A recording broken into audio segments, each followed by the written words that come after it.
All right, welcome to Primos for Life, the wrestling podcast made for the fans, by the fans. Como siempre, yo soy Eddie, el niño vaque. We got Ariel, the Ecuadorian Dream Bisueta, and we are your self-proclaimed, undisputed co-host tag team champions of the world. And at this point, we are 5 days away from WrestleMania 41. So Ariel and I jumped into a recap covering last week's Monday Night Raw and Friday Night Smackdown. Monday Night Raw will be part 1 and Smackdown will be part 2. So, como siempre, sit back, grab a snack, and let's get it on. Primo.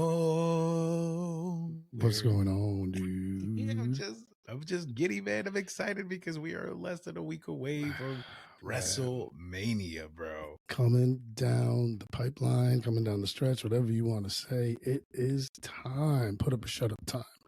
Couple, with 4 episodes of the major shows, with 2 happening this past week. We got 2 more now upcoming, and then it's it. And then we have the card. They gave us the card, which we'll get into later for both nights, so we know what to expect. We know kind of what matches to look for and when and stuff like that, which is good because I was, there's some things I wanted to make sure I saw the New Day. So I'm glad I know that to see that they're on, I believe it's like Saturday, stuff like that. So, but yeah, man, excited with you, man. So can't wait to get into it. Just kind of getting through the weekly Raw and SmackDown, and want to just touch up with you and see what's going on, so you get your thoughts on everything.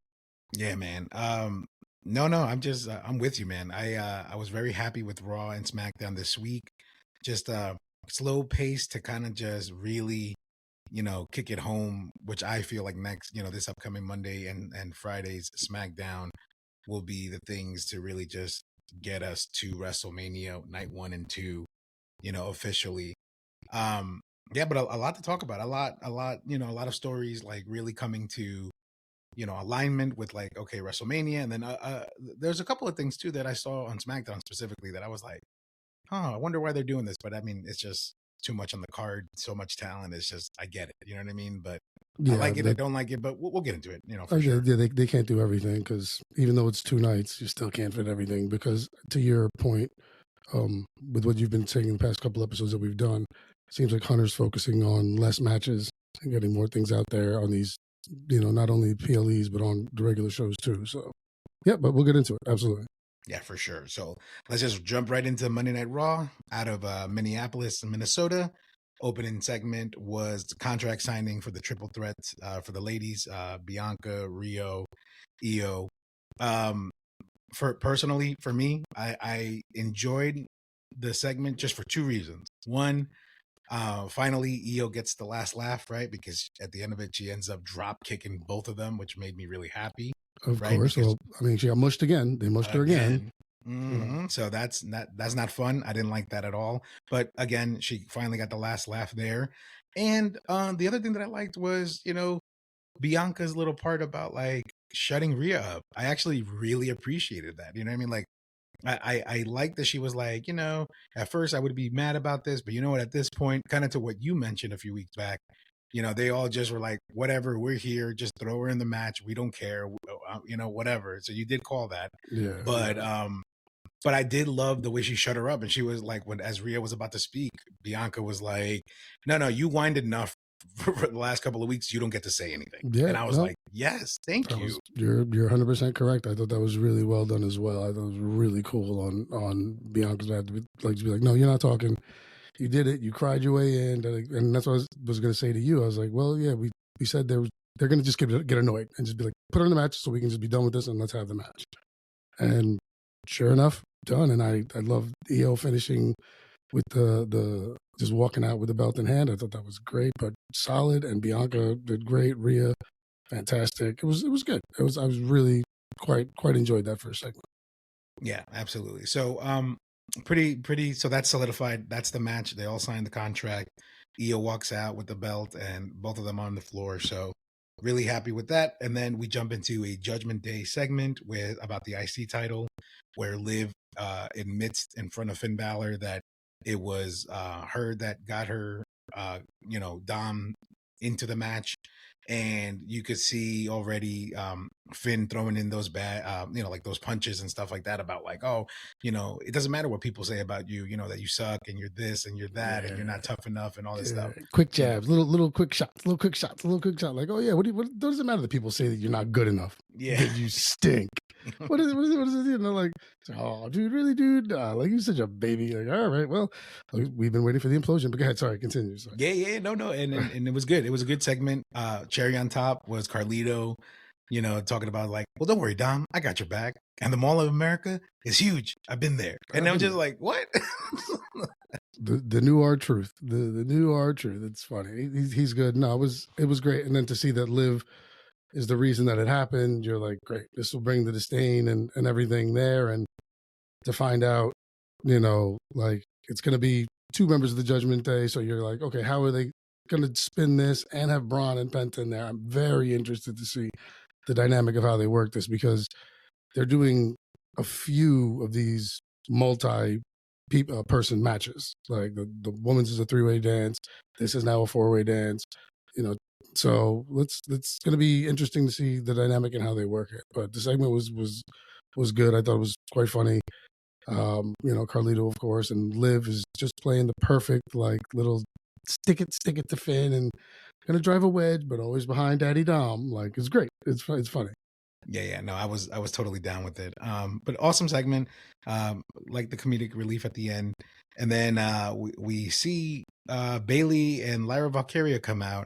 And at first I was like, what is this for? But then I forgot it was for the women's tag team gauntlet match for the number 1 contenders for Liv and Raquel, because they were walking out, sitting at ringside. No, that was Friday. This was for the women's IC belt. This was for the championship. Oh, that's right. Yeah. My bad. You're right about that. This was for the championship. Oh, yeah. Okay, you're right about that. Right. So that was for the IC. They had a fantastic match. And then that little bit at the end, kind of like, foreshadowing, like, even though we're friends, I'm gonna, shake your hand, but I'm not gonna shake your hand because I'm really frustrated that I didn't beat you again. Right. But then Bailey was like, no, I gotta shake this off. No, you're still my friend. Like, gives her like a hug. But Lyra ends up winning that match and kind of planting the little seeds of like, yeah, we're friends, but at some point this is gonna turn up. This is right. We ain't gonna be like, we'll be friends, but I'm coming for that belt.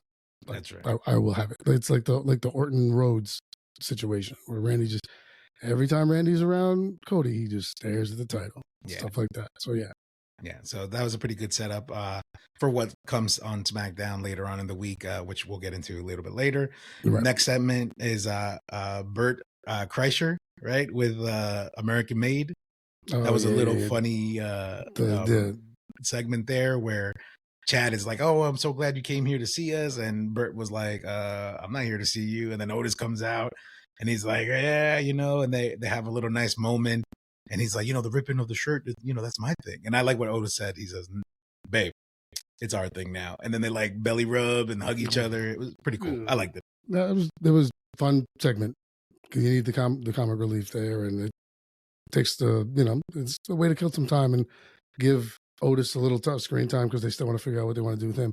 He was a Money in the Bank winner at some point.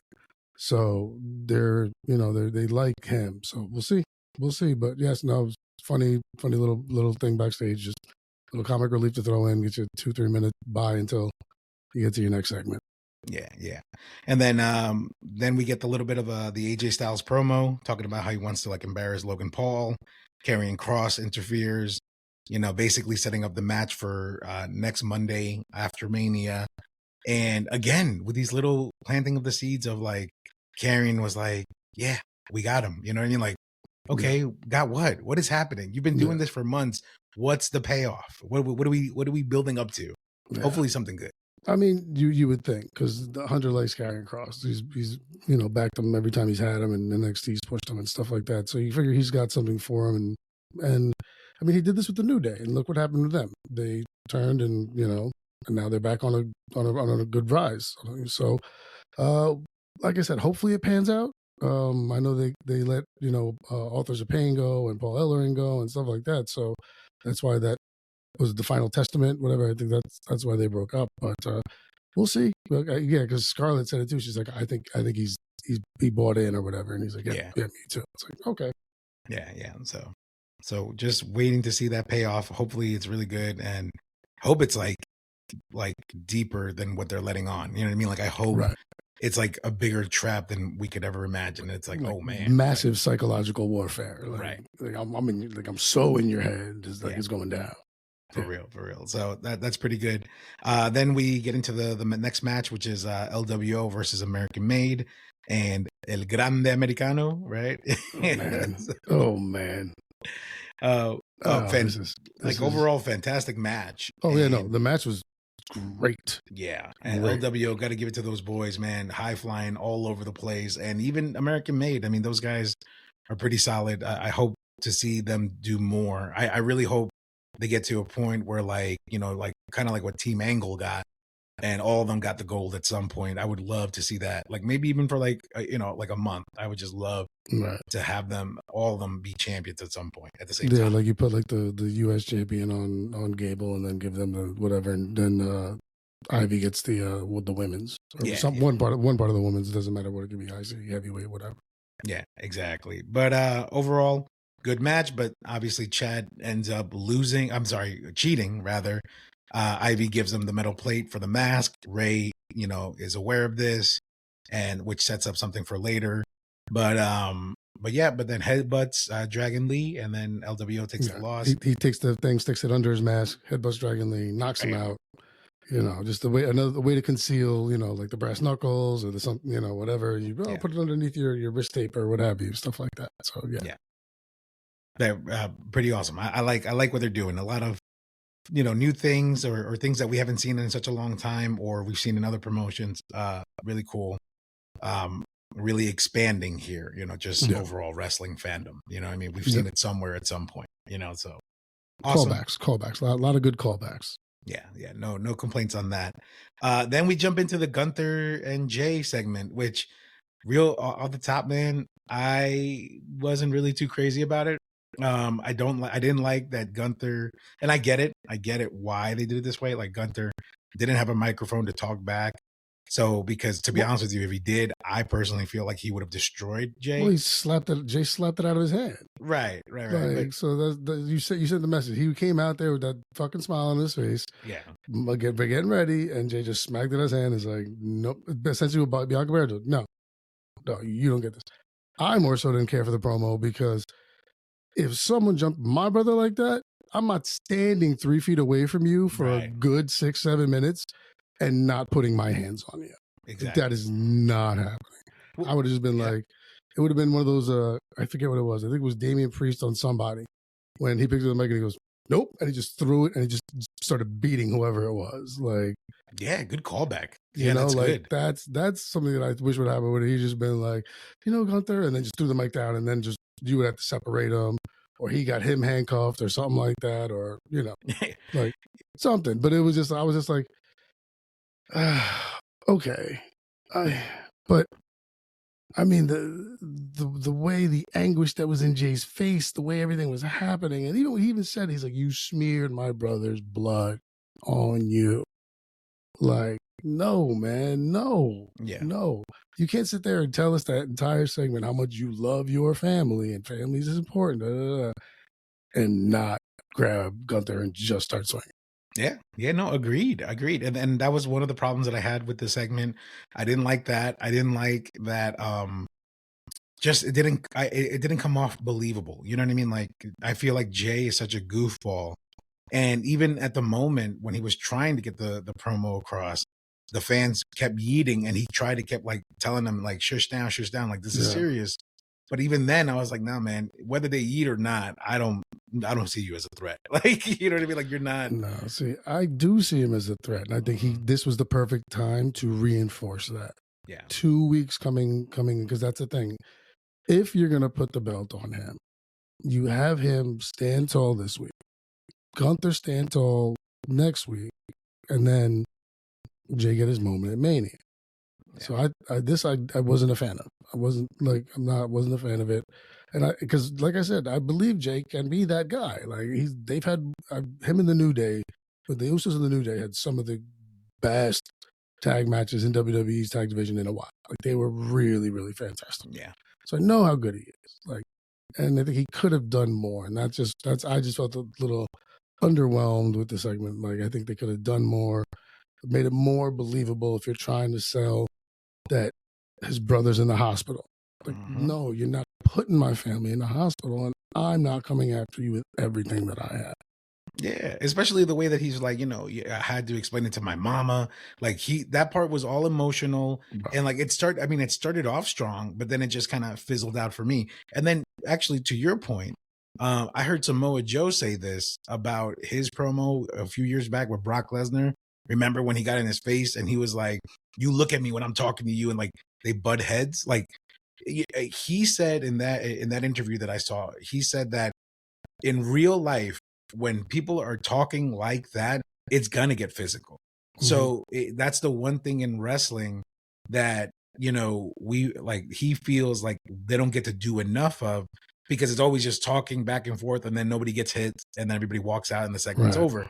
But he even said that Brock even told them that he loved that because it brought such a real element to that. And to your point, I wish we would have seen that, at least headbutting or something physical, showing like I'm gonna tag you back, and it's gonna come like harder than you ever expected. There's no freebies. There's no freebies, like none whatsoever. Like this is not gonna happen. Not on my watch. Sorry. Yeah, no. That one could have been done better, but moving on. No worries. Hopefully the match will make up for that. But I mean, I'm imagining it will. Yeah, but overall, decent. But the next segment is Natalya is talking to Pierce, and she's like confused about like, hey, but like I don't want to tag with Maxine. And Pierce is like, well, just think about the gauntlet match. It's an opportunity to get into WrestleMania. Who wouldn't want to jump on that? And then basically they join forces for their later match in the week at SmackDown, which, all right, decent segment. I guess we didn't really need to know, but to be honest with you, now that I think about it, overall, it was nice that we saw that, because one of the tag team groups that were in the gauntlet match, I totally forgot of, and I was like, how come they didn't get a segment? You know what I mean? But we'll get into that later, which was Shayna and the Pure Fusion Collective or whatever, minus, well, I think Sonya Deville got released also. Right. Yeah, but still, exactly. So I had no idea they existed. So I don't even know if they still go by Pure Fusion Collective, whatever. No, they do. They do. They came out to the music and everything. So that's why I was like, oh, I forgot you guys were even a thing. This is going to be a squash. You're going to get eliminated quick. You know what I mean? But well, and it was good to see Natty. She's long, so it's good to see her. Always. Yeah. So no, fine segment. I said just setting up for what's coming down the road, and sure, great. Yeah. And then that's when we get this other segment. That's when Ray interrupts and calls for the match against El Grande Americano for WrestleMania, which, to be honest with you, I feel like, yes, I get it. It's Rey Mysterio. And yes, El Grande Americano is making an impact. But to have a slot in WrestleMania, I feel like there should have been another match in the card. And this match should have been like a Friday Night SmackDown or week of WrestleMania match for me. But I mean, later on, I'll explain which match should be in that place. But for me, it's one of those. Well, I think the payoff here is for Gable to give him a Mania match, because he's been there for quite some time. He's done everything you've asked him to do. Yeah, everything. He's run with Otis. He's doing this. With Jason Jordan, didn't know what to do for a little while like that. So I think this is the good soldier kind of like paid his dues kind of match. Right. We'll give you, whether he wins or not, that's a different story.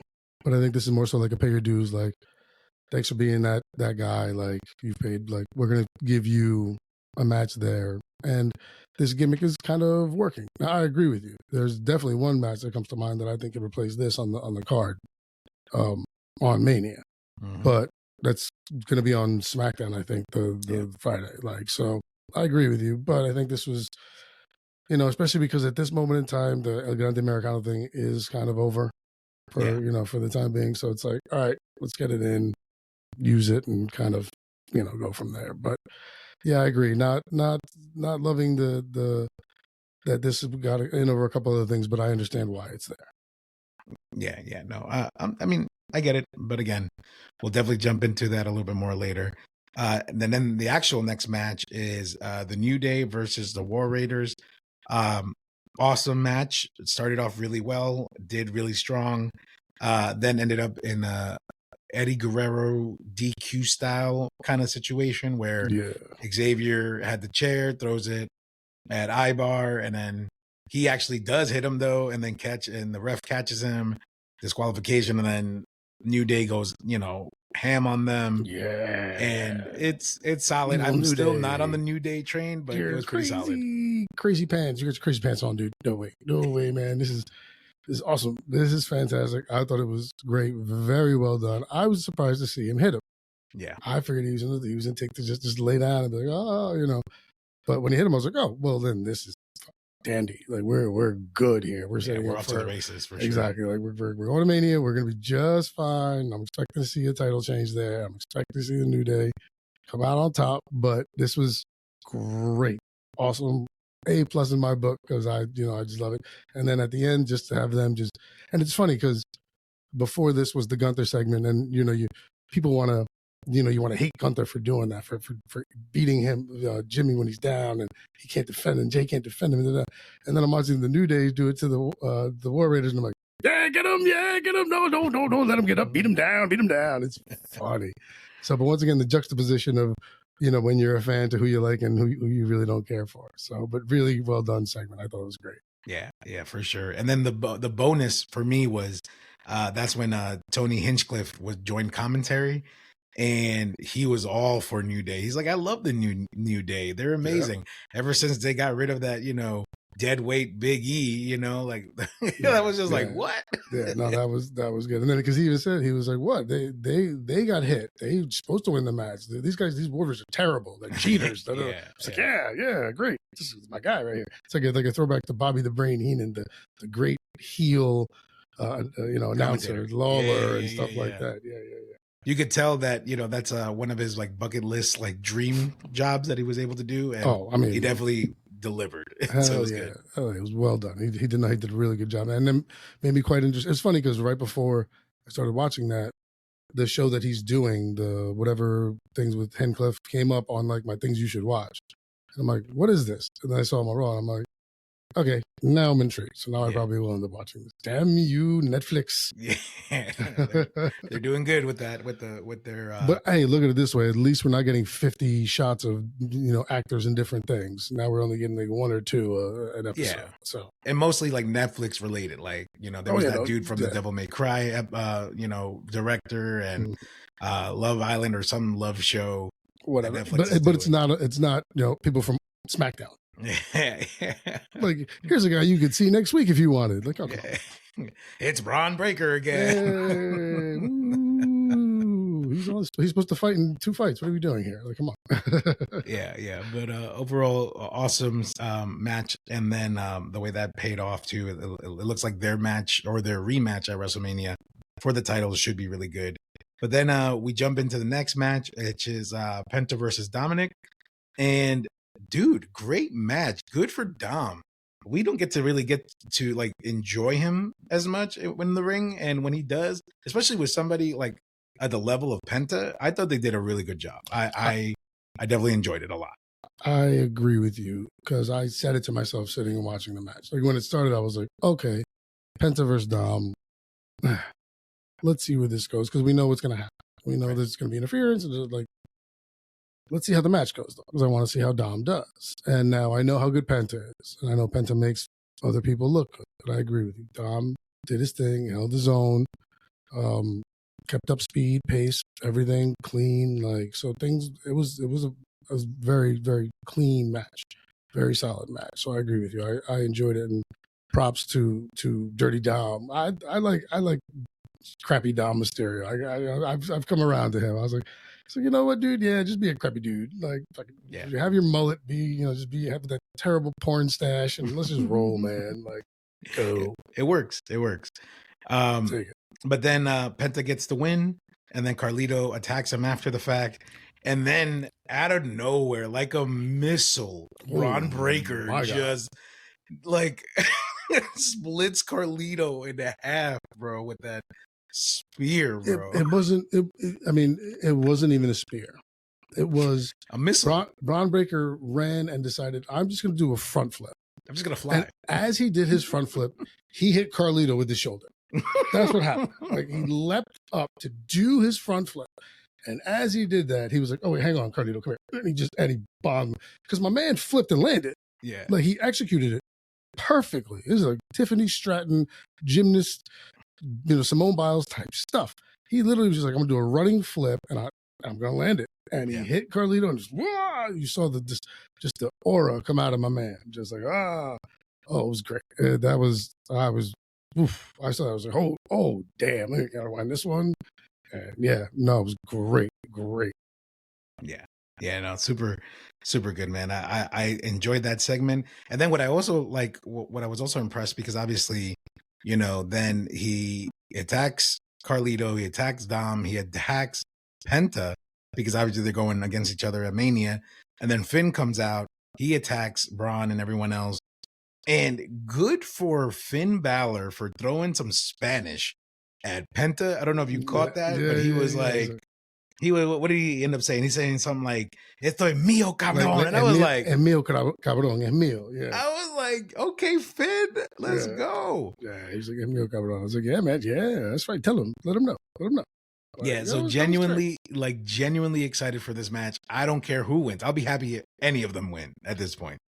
I mean, I have my preferences, of course, but yeah, but no, I think you're right. I think it's, no matter who wins, you should be fine. I think from a storytelling aspect, when we do our picks, because we will be doing, our picks, I'll explain where I'm leaning and why. But yeah, I agree with you. It's just going to be a fun match. I just want to see the way it finishes, and hopefully it's not anticlimactic, and it's because it'd be really like terrible if you have all these 4 great athletes in there and working really hard, and then it's just some kind of foolish way to end the match. Like, it would just really not be cool.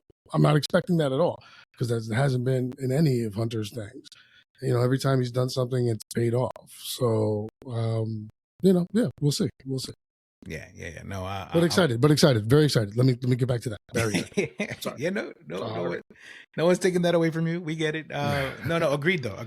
Super fun match. I think it will deliver. I honestly think it's going to be one of those matches that probably will deliver the most. Actually, and is this is on Sunday or on Saturday? I believe this is night 1. I think it's going to be night 1. Yeah. So, yeah. I think it's going to be good. Or maybe night 2. See, we got to double check that, but we'll double check. And then this is the yeah, I know. Right? So wait, you're saying it's night 1 or night 2? Right, yeah, might be night 3. Who knows? All right, hey. No, I'm pretty sure it's night 1, but I don't know. When we do the picks, we won't go over everything. I was just out off of my head. No, all good. And then finally, the final segment of the night, Paul Heyman, and just to kind of give a summary, and then we'll just give our thoughts. Basically, he comes out, starts talking about the fact that he's loyal to both Roman and to Punk, because one's his best friend, the other one's his tribal chief, et cetera, et cetera. Seth comes out, points out some truth and some history to him, that when Solo came around and got destroyed and the bloodline, all this stuff happened, where was Roman to save him? Nowhere. Same thing with Punk. Punk, when he left him behind. And when he was set to destroy WWE with the other company, and he came back, and did he think about you at those moments, and then like stuff like that. It was like really telenovela stuff, really good. And then Seth ultimately realizes that the only thing that he could do at this point is to take Paul Heyman out of the equation. That way nobody gets him, and then starts pushing him, was about to beat him up. Punk comes out to the rescue.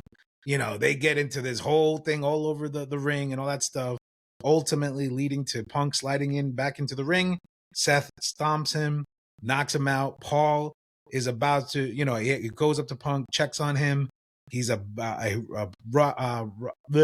Seth ultimately realizes that Paul is near the mat.